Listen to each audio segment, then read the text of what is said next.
Welcome to the Elevate Your Equity podcast, where we, as married busy professionals, leverage real estate investing to unlock the 3+1 degrees of freedom: health, location, time, and financial.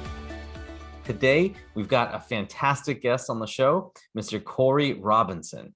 Corey is a committed husband and father who has a life dedicated to growth and improvement, and he's a business leader who has taken what he has learned in the corporate world and leveraged it to build a sizable real estate portfolio locally. He's focused today on building a powerful mindset, embracing his new financial success, helping others achieve financial freedom, and defining what the next stage of life is. I understand, Corey, that you're in a little bit of a transition zone right now too, so we're excited to talk a little bit more about that. But before we do, just want to ask you, how are you today? Yeah, I'm great, Derek. Thanks for having me. Things are going well. All right. Love to hear it. Well, why don't we start out at the beginning, because there's a lot to talk about. And I just want to find out a little bit more about how you got into real estate investing and how you got to where you are today. You know, what you do today, what your day-to-day looks like. Appreciate that.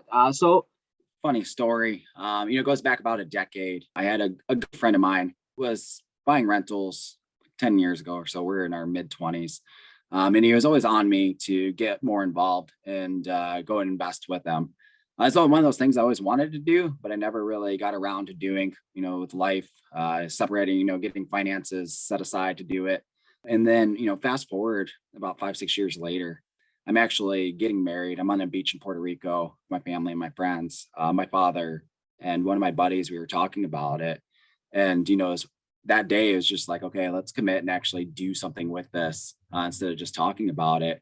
And so we came home from my wedding and laid out a plan on how to move forward, gathered up some capital and really just went out and first couple of buys, I would say the first dozen buys, went and bought cheaper properties, either fixer-uppers, single families or some smaller multifamilies that we could, create some equity in by fixing them up.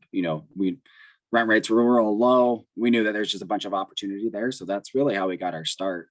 Today, I'm a corporate executive. So I work in occupational safety and risk management. But today, I also, in addition, I have a portfolio of over 100 units now, really primarily focused on single family, and that mid-size multifamily is what goes on. That's kind of my side hustle today, but looking to depart in the future.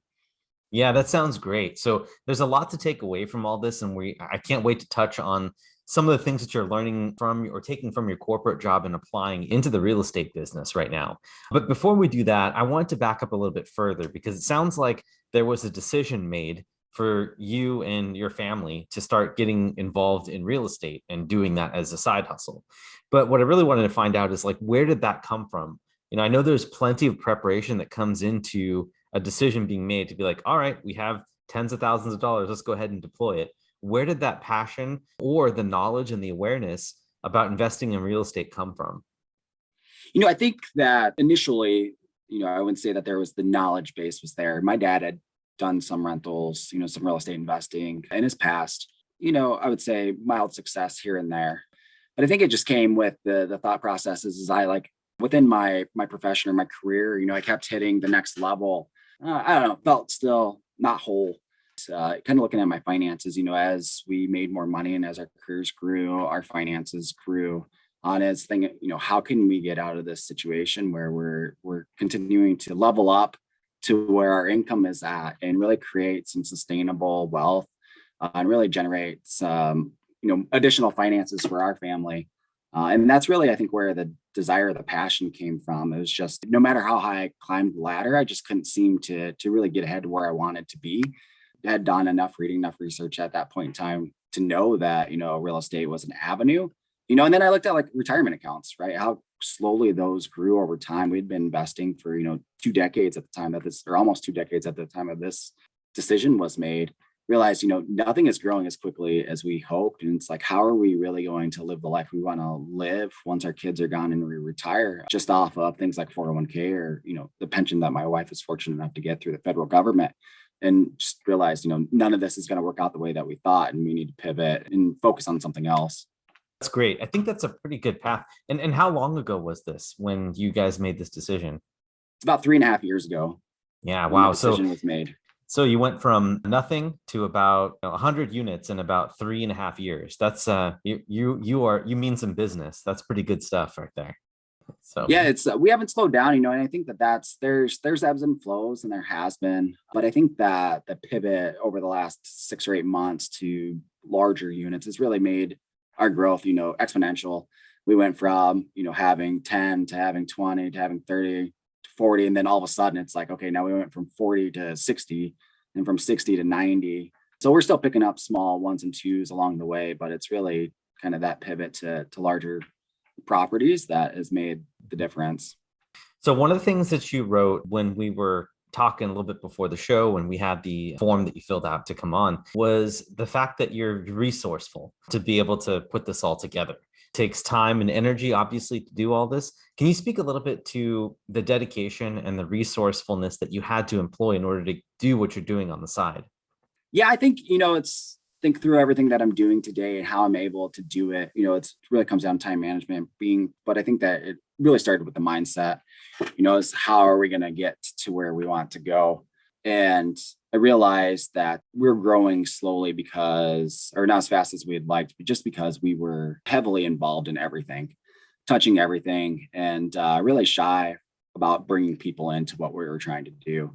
And over the last year, kind of getting into the groups or surrounding myself with the right people and being in the right, conversations has really changed the way that I look at that. So I was able to grind through, get deals done, find money before, but today it's like on a completely different scale. There's so many people doing such great things. It's amazing how easily it is to bring them in. Once they recognize that you're doing something and doing it right, attracting people to you is pretty easy. You just got to go out, put yourself out there and ask. And I think that's where the change has really happened. That's really been, over the course of the last year. And that's been, I think in large contribution to joining GoBundance and being around people like you that have really expanded my mindset and comes out and taking action. I think the resourcefulness comes from knowing that I don't have to know everything, but if I decide I want to do something, I'm just going to take action and figure out how to do it along the way. And that's serving me really well. I do the research, I ask the right questions, but now I'm not shy about going out and bringing people in. And that's how I've been able to close the bigger deals. And that's how I'm able to do some of the things that are up and coming here in the near future around purchasing businesses and exiting my W-2. Yeah, that's really good stuff. And it sounds like it happened in a relatively short amount of time. Usually it takes people closer to 5 or 7 years to be able to escape their W-2. But, depending on how things are working for you guys and your expenses, I'm assuming that you guys will fall probably on the early edge of that window, or maybe even outside, maybe in 4-year period, which is about 6 months away, which is amazing.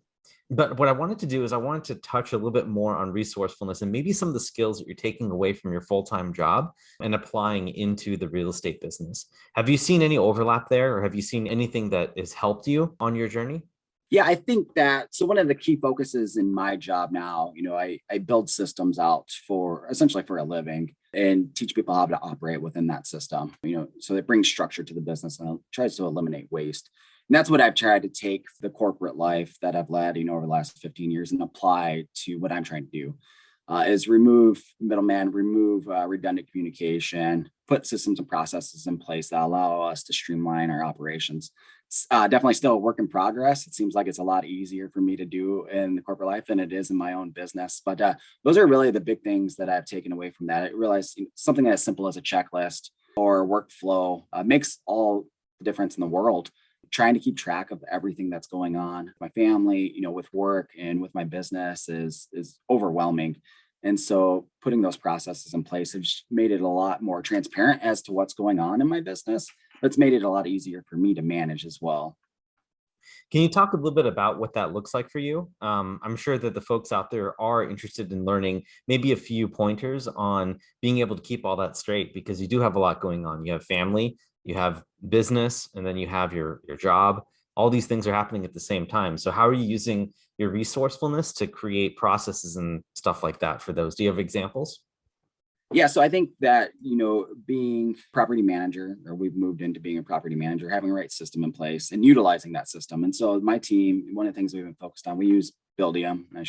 They're not sponsoring that, obviously, but that's one of the, the platforms that we use. And what I've realized over the last couple of years, we started out using that right off the get-go, just because I knew that we needed to stay organized.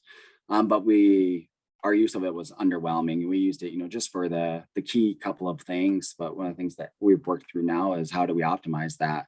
Something as simple as just keeping records contained within there that are easily accessible, and getting away from having paper documents lie all over the place or sit in a folder somewhere. Now today, I'm able to go in, log into the system, pull up a complete history on the tenant, pull up complete history on the property in itself, within the snap of my fingers, rather than, got to go to the office, got to go search through a file cabinet and dig down and try to find what I'm looking for. Now it's just all there at my fingertips. And I think that people need to understand what I take away from that is like a little bit of upfront work saves you a lot of time on the back end. And that's why I think people, especially entrepreneurs, fear. It's that additional work. We want to go take action. We don't want to be disciplined and take these couple of additional steps to make our life easier, further down the road. But one of the things that I'm starting to condition within my team is making sure that we take those additional couple of steps, because it's going to save us a ton of hassle on the back end, which it really is starting to show through now.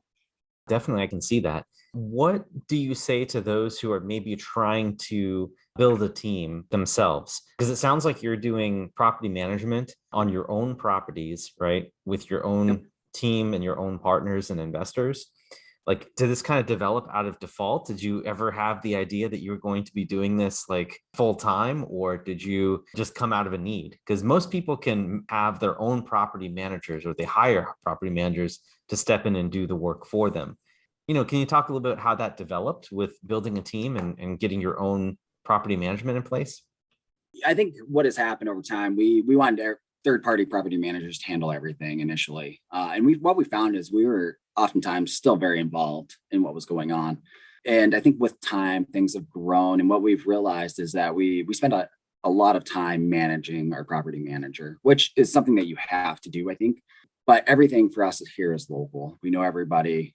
We've lived in the community a long time. And I think that it's just happened over time where it's like, okay, we're getting to the point where we have enough properties. Things aren't being turned over the way that we hoped that they would be. We have vacancies that we shouldn't have, missing maintenance, missing inspections, missing things that we shouldn't miss just because there's too many hands in the pot. And then we have a property manager trying to juggle everything that they got on their docket as well. So we started to sit down, look at the finances and realized, okay, not only could we up our occupancy rates and create this level of priority within our own organization, save a ton of money while doing it. We're paying property manager 10, 11, 12% in some instances.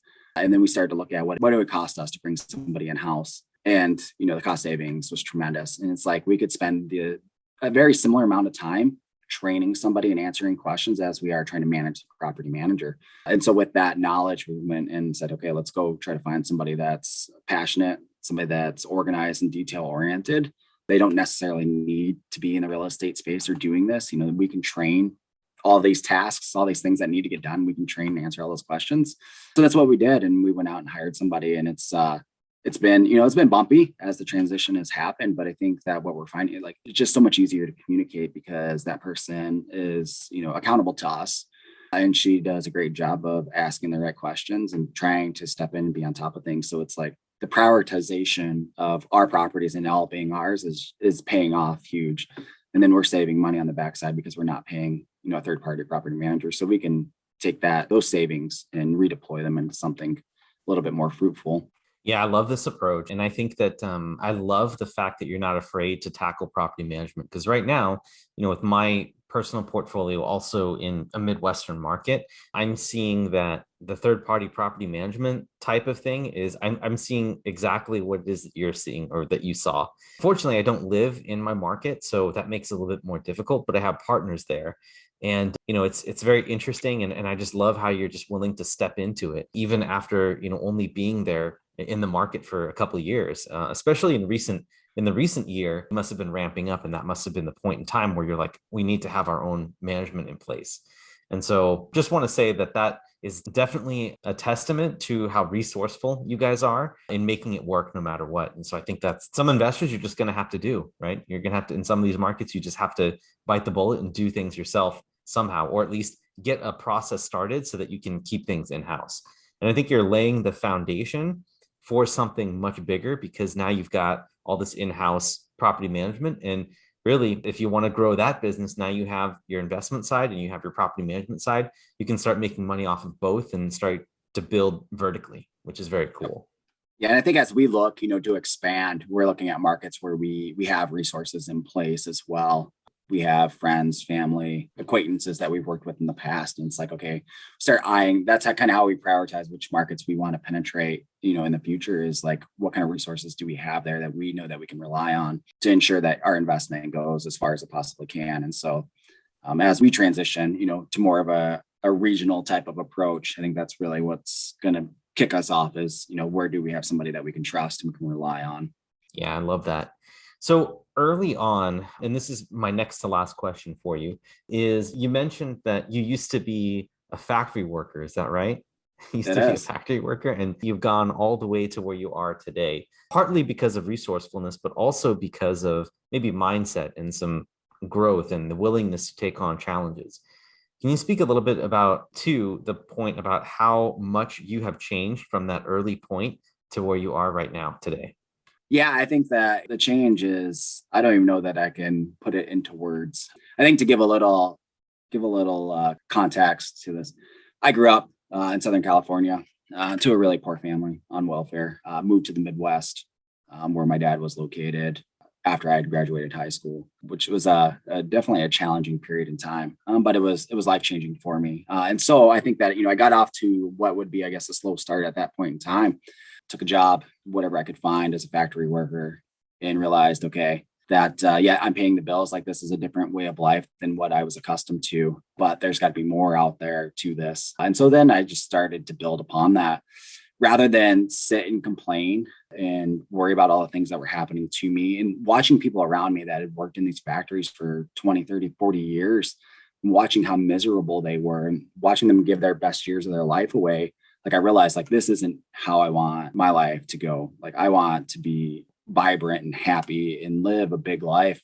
And I didn't know what that all meant at the time, but I knew that this wasn't it. And so I just started to move forward. Right. And so I went back to school, got an education, and started moving up the ladder. And life got drastically better. I went from, working shifts, working holidays, just a terrible work-life balance, to the last 5 years, I work from home. I make my own schedule, and I have a great income, but I think it was just that acknowledgement of, this is not the life for me.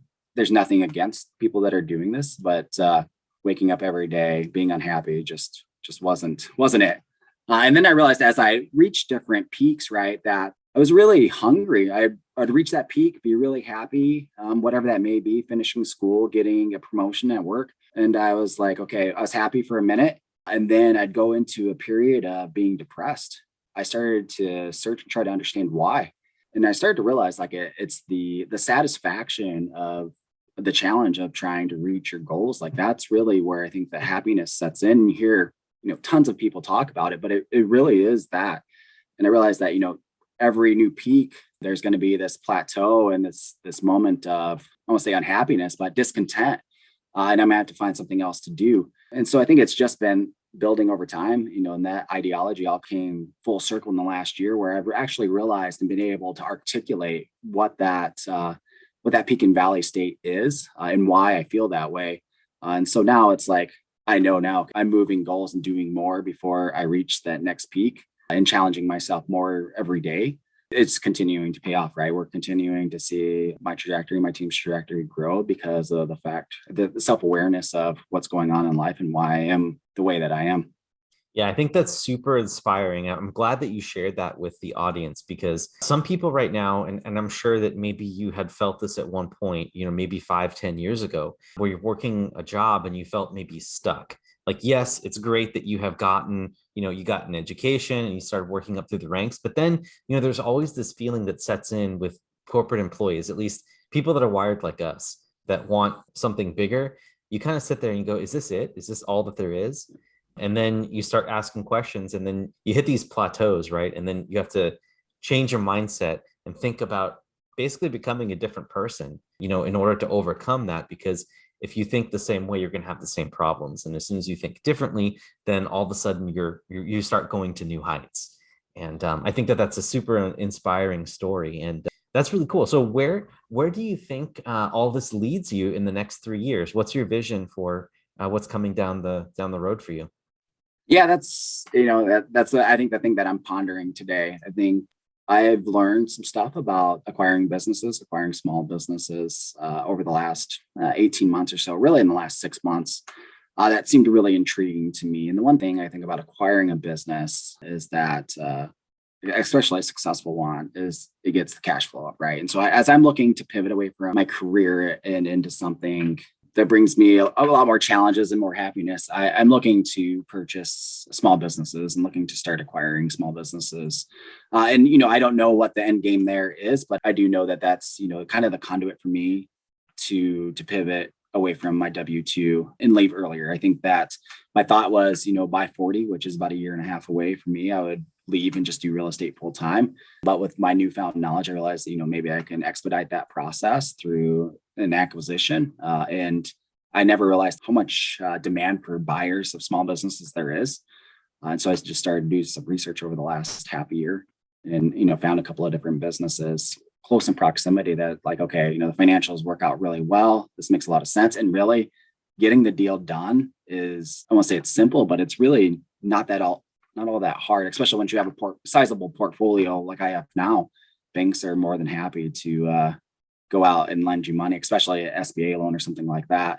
So that's really kind of the next step is to purchase a business, continue to grow my real estate portfolio, and maybe get some time back soon, because it's carrying a job, kids, wife, real estate business. It's a lot to take on. So I look forward to the day where I can take a step back a little bit and have a little bit more time to focus on how I'm going to grow next and focus a little bit more time on my family. Most of the people that we talk to on this show, real estate is their offense and their defense. It's their main strategy for both. And I think it works well as both, depending on how you use it. But I want to get your quick opinion on how maybe you're using this, because I hear, by buying small businesses or having other ways to increase cash flow and leverage your current skills as an executive and someone who knows how to utilize processes and has money and cash flow. I'd like to hear your take on, what you think a good balance is. Maybe this isn't a fair question because it may be different for everyone, but I'd like to hear it from your point of view, how you're thinking about going forward with this. Yeah, I think that the balance, I don't think it came out of necessity to diversify. So that I think first off, real estate's still my main driver of wealth and where I'm going to continue to focus. I think that what came to light for me was the ability to get time back.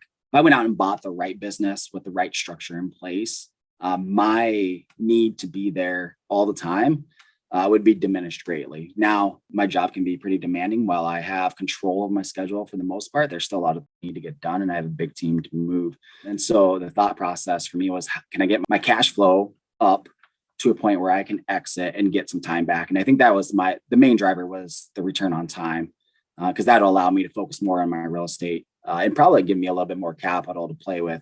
And two, grows my wealth as well, bringing on a business where W-2, it's great to have that income, but with a business, that is mine. I don't really answer to anybody. And, the wealth that's generated off of that shows up on my balance sheet as well. And so I think those, all those things combined is really what drove me there. But I would say the biggest thing was the return on time. Excellent. Yeah. I think a lot of people are looking at that return on time. I think a lot of people are starting to look at time freedom as a more important resource than financial. A lot of people right now, especially, we're recording this as the Fed just raised interest rates, and, there's fears of a very deep recession in the economy coming up. A lot of people, I've been looking at the spending patterns of millennials and some of the other groups out there, that people are starting to look at time in a different way. They're starting to just, whatever money it takes for them to enjoy what they have right now is what they're doing. I don't know if that's like a secular thing, something that's happening right now, and maybe it's just a cultural shift in the US. But I think the universal understanding, and people are realizing that chasing the money is not really the ultimate goal here. It's really about that time creation. We all have 24 hours in a day, and it's up to us to find a way to be able to spend them the best way that we can, that's in alignment with what we want in our life. And so I think that's really cool that you're chasing that and not necessarily the money, for instance, because there's always a reason behind the money. I think that time thing is a very valuable pursuit of what it is that you're trying to do. So thank you for sharing that.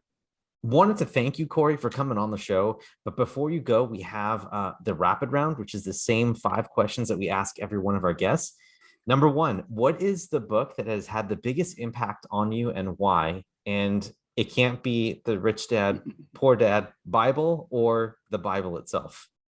Yeah, that's a good question. And I think I think back in recent history, the books that have had the biggest impact. I think most recently, 5 a.m. Club was one that really put into perspective my morning routine, which has helped me stay organized and productive more so than any other. But I read, a lot, put a lot of different effort into my morning routine, but that helped, I think, just streamline, solidify the morning routine, which has paid dividends for me. Excellent. Love it. Number two, if people want to emulate your success, what do you think is the first actionable thing that they could do to follow in your footsteps? Acquire the knowledge. Everything you could ever need out there. And don't think that you need to know it all, but go out there and get the information that you need.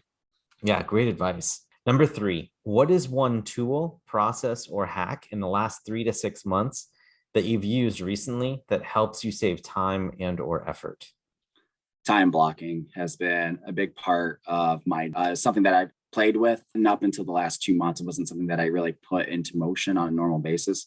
But now every day I plan out my calendar and populate it with the tasks or the things I'm going to be working on during that time period. And I have the discipline to stick to that. And I think that's been paid back huge.